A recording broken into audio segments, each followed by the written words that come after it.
gudoomiyaha xisbiga mucaaradka ee injineer Faysal Cali Waraabe oo warbaahinta kula hadlayay hoyga uu ka degan yahay magaalada Hargeysa ayaa ka hadlay gudidii nabadeynta u joogtay deegaanka Cilifeen oo ka tirsanaa gudoomiyuhu sidoo kale gudoomiye Faysal Cali Waraabe ayaa ka hadlay arrimo dhowr ah isagoo arrimahaas ka hadlayna waxa uu yiri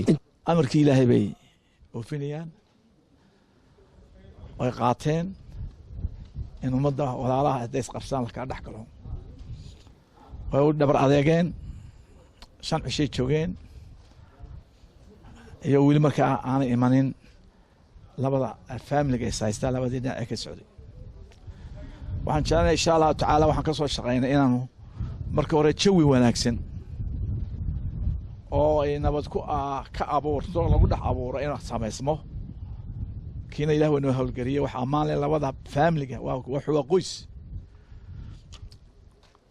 mudakiriga labada qoys oo aad iyo aad noola shaqeeyay oo maanta waxa lagu kala dheereenayaa loo kala dheereeyaa wanaaga ducada ayaa loo kala dheereenayaa madaxweynaha ku xigeenkii iyo wasiirada watayna iyaguna way dhabar adeegeen hawshahooda way ka tageen iyaguna 5 maalmood ay joogeen hadda iyaguna way amaanayeen waxa weeye tii Ilaahay iyo tii qarankaba way oofiyeen iyaga xil ku saaran yahay inkastoo qof kastaba reer Soomaaliya xil ku saaran yahay loo simeeyay xilka qaranka halka waxaan ka rajaynayaa Ilaahay ka barya subxaanahu wa ta'ala in nabad waarta ka timaada aan nabarka dusha laga salaaxinay waxaan dhalinaya akeena waxay nagu jiraa gamcad shisheey nagu jira waanu sheegnay dadka arrintu khusayso inay arrintooda haystaan oonay dad waxa jira haybta la wadaaga arag uga eeg laakiin ay iyo dhibaatada taaban caruurahoodii iyo guryahooda nabad yihiin idna ka dhimanin ajendayaal gaarana leh oo qaar xitaa shisheeyaal ay soo dirsadeen waxaan tahniyeynayaa ra'iisul wasaare cusub ee Itoobiya Soomaaliland dhiigii dal baa ka dhaxeeya way strategic partners baynu inagu nahay 400 kilomitir baan wadaagnaa 60% dadkeenu xaggaas u dagaa anigu nin kastoo aan fahmin halkaas uu leeyahay way iska qasbaysaa xamar iyo Kenya waa isku qolo inaguna Itoobiya iyo Djibouti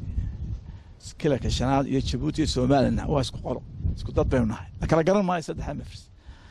waxaan jecelahay inaan halkaas soo shanaad soo xijinaa wanaag iyo wada dhalashadii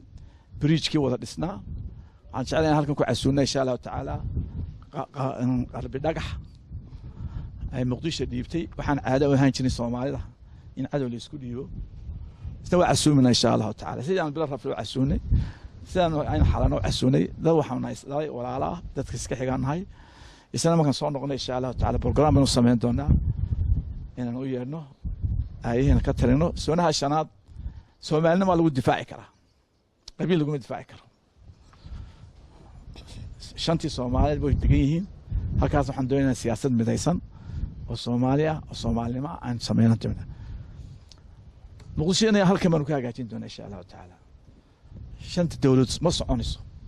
shan qabiil ma soconayso oo wada kaarbis loo dhigayaa ma soconayso